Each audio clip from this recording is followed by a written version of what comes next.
আজকে মাত্র 10 মিনিটের একটা রেসিপি আপনাদের সাথে শেয়ার করতে যাচ্ছি। আশা করছি খুব বেশি ভালো লাগবে। আসসালামু আলাইকুম, কেমন আছেন সবাই? সবাইকে ওয়েলকাম করছি জুরারাস মম ইউটিউব চ্যানেলে। আজকে তৈরি করে দেখাবো তেলে চিংড়ি মাছের রেসিপি।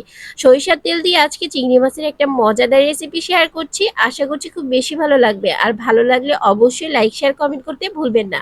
প্রথমেই এখানে সরিষার তেল দিয়ে গরম করে নিয়েছি, হলুদ মরিচ লবণ মাখিয়ে চিংড়ি মাছগুলো এখানে আমি দিয়ে দিয়েছি।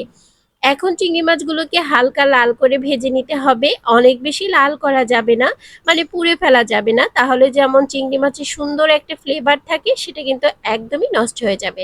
সেই দিকটা একটু খেয়াল রাখতে হবে। চুলার আঁচটা মিডিয়ামে রেখে চিংড়ি মাছগুলোকে আস্তে আস্তে করে আমি একটু ভেজে নিচ্ছি।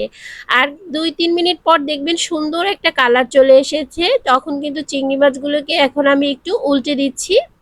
এই পর্যায়ে কিন্তু চিংড়ি মাছগুলো একদম সুন্দরভাবে ভাজা হয়ে গেছে আর উল্টানোরও সময় হয়ে গেছে। আস্তে আস্তে করে চিংড়ি মাছগুলোকে আমি একটু উল্টে দিচ্ছি।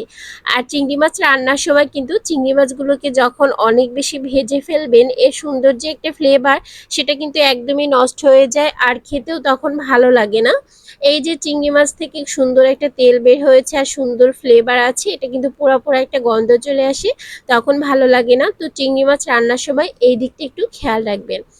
এখন আমি চিংড়ি মাছগুলোকে তুলে নিচ্ছি। আর আজকে চিংড়ি মাছটা রান্না করব কিন্তু বাটা মশলা দিয়ে, কোনো রকম কিন্তু আমি কুচি করা মশলা ব্যবহার করছি না।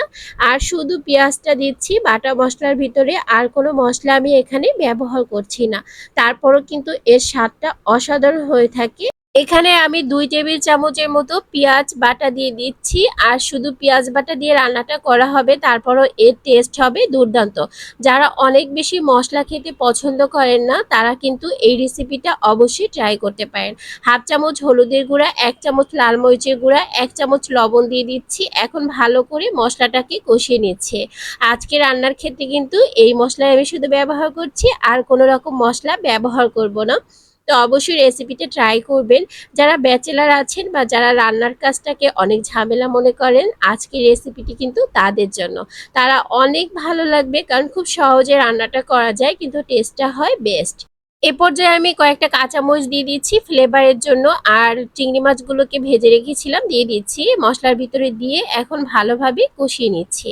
আর এই রান্নাটা করার ক্ষেত্রে একটু ভালোভাবে কষাতে হবে, তাহলে কিন্তু মশলার টেস্টটা খুবই বেশি ভালো পাওয়া যাবে।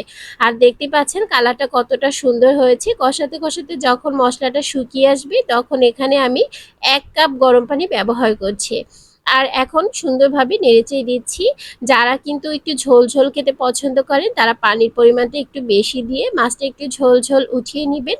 আর যারা একটু শুকনো পছন্দ করেন, মানে মাখা খেতে পছন্দ করেন, তারা পানির পরিমাণটা একটু কম দিবেন। আর কিছুক্ষণ পর রান্নাটা কিন্তু একদমই হয়ে গেছে। কেমন লেগেছে আজকের রেসিপি অবশ্যই কমেন্ট সেকশনে জানাবেন। ভালো লাগলে লাইক শেয়ার কমেন্ট করবেন, চ্যানেলটি সাবস্ক্রাইব করতে পারেন। রেসিপিটি অবশ্যই ট্রাই করবেন। আর আজকে এই পর্যন্তই। ভালো থাকবেন, সুস্থ থাকবেন। আল্লাহ হাফেজ।